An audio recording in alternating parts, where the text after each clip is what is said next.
Hello engineers, मेरे channel automation universe में आपका स्वागत है। एस्टेल एचएमआई सॉफ्टवेयर सीरीज के आज के वीडियो में हम सीखेंगे सेलेक्ट एचएमआई को मोडबस के साथ कम्युनिकेशन कैसे किया जाता है। यह वीडियो दो पार्ट में रहेगा। आज फर्स्ट पार्ट में मैं आपको मोडबस के बेसिक नॉलेज दूंगा, टाइप, वायरिंग, सॉफ्टवेयर में सेटअप के बारे में बताऊंगा। पार्ट 2 में हम प्रैक्टिकली डेटा कैसे एक्सचेंज करेंगे मास्टर और स्लैव के साथ, ये मैं आपको बताऊंगा। दोस्तों, मोडबस प्रोटोकॉल का यूज़ इंडस्ट्रियल इलेक्ट्रॉनिक्स डिवाइसेस को कम्युनिकेट कराने के लिए किया जाता है। मोडबस के थ्रू हम डेटा एक्सचेंज करते हैं एक डिवाइस से दूसरे डिवाइस में। यह एक स्लैब और मास्टर टाइप का प्रोटोकॉल है, जिसमें मास्टर का काम होता है स्लैब को रिक्वेस्ट भेजना और स्लैब का काम होता है मास्टर के रिक्वेस्ट पर रिस्पॉन्ड करना। जैसा कि आप स्क्रीन पे देख पा रहे हैं, मोडबस दो टाइप के होते हैं, एक मोडबस आरटीयू, दूसरा मोडबस टीसीपी। अब मोडबस आरटीयू क्या होता है? मोडबस आरटीयू एक सीरियल टाइप का प्रोटोकॉल है, जिसमें हम ट्विस्टेड टू वायर का यूज करते हैं। इसमें हमें कॉम्पोर्ट की सेटिंग करनी होती है, जैसे baud rate, parity, node address वगैरह। ठीक है। और ये एक मास्टर स्लैब टाइप का कम्युनिकेशन होता है। इसमें इसमें हम जो रिक्वेस्ट सेंड करता है वो मास्टर होता है, और जो रिक्वेस्ट रिसीव करता है वो स्लैब होता है।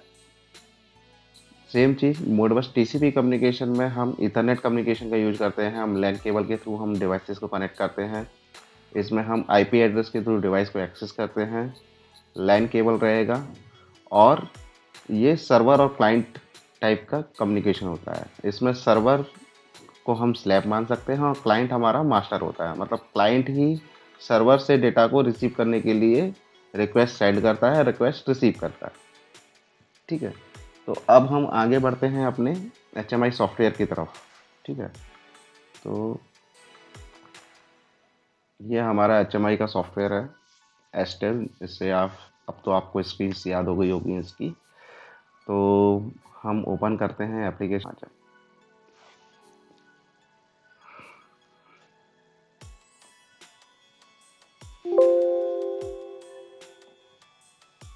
ठीक है। और इसमें मैं एप्लीकेशन में हमारा इथरनेट वाला मॉडल सेलेक्ट कर लेता हूँ, जिससे कि मैं आपको मोडबस टीसीपी और मोडबस आरटीयू दोनों की सेटिंग इसमें बता सकूँ।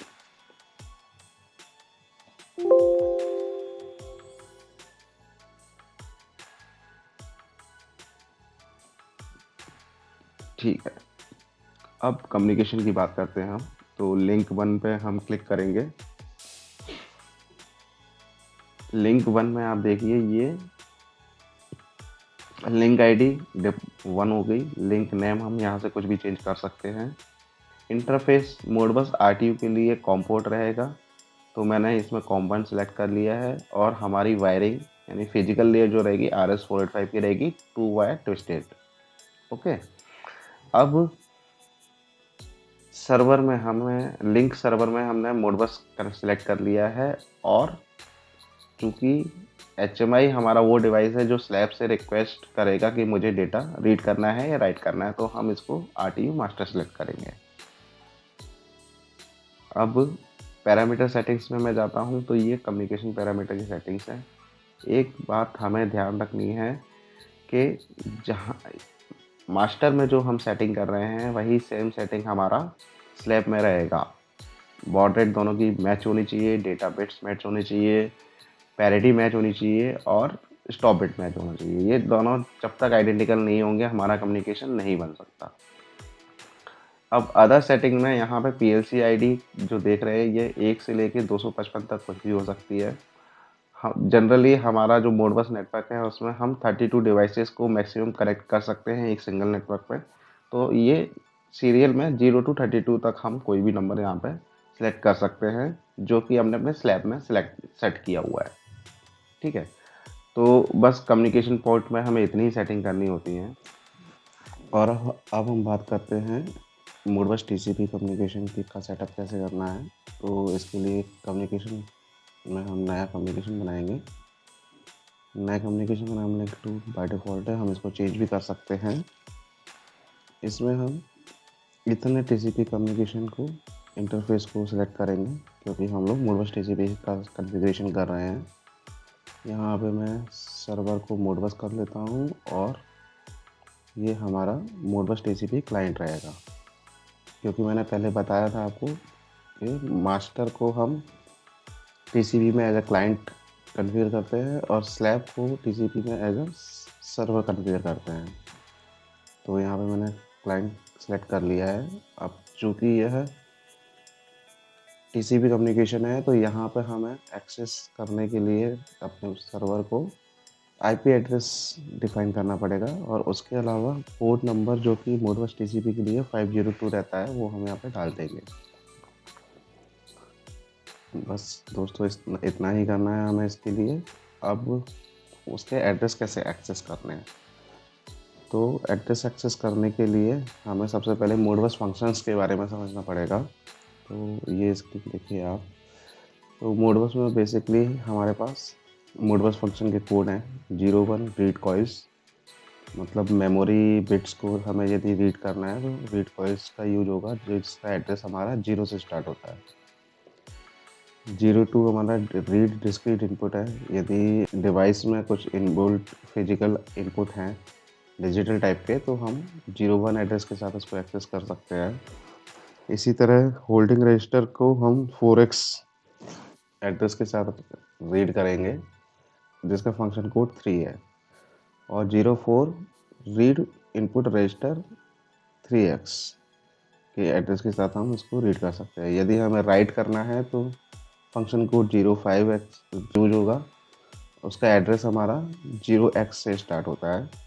और यदि हमें होल्डिंग रजिस्टर को राइट करना है तो फंक्शन कोड 06 या 016 यूज होगा और इसका स्टार्टिंग एड्रेस 04 रहता है।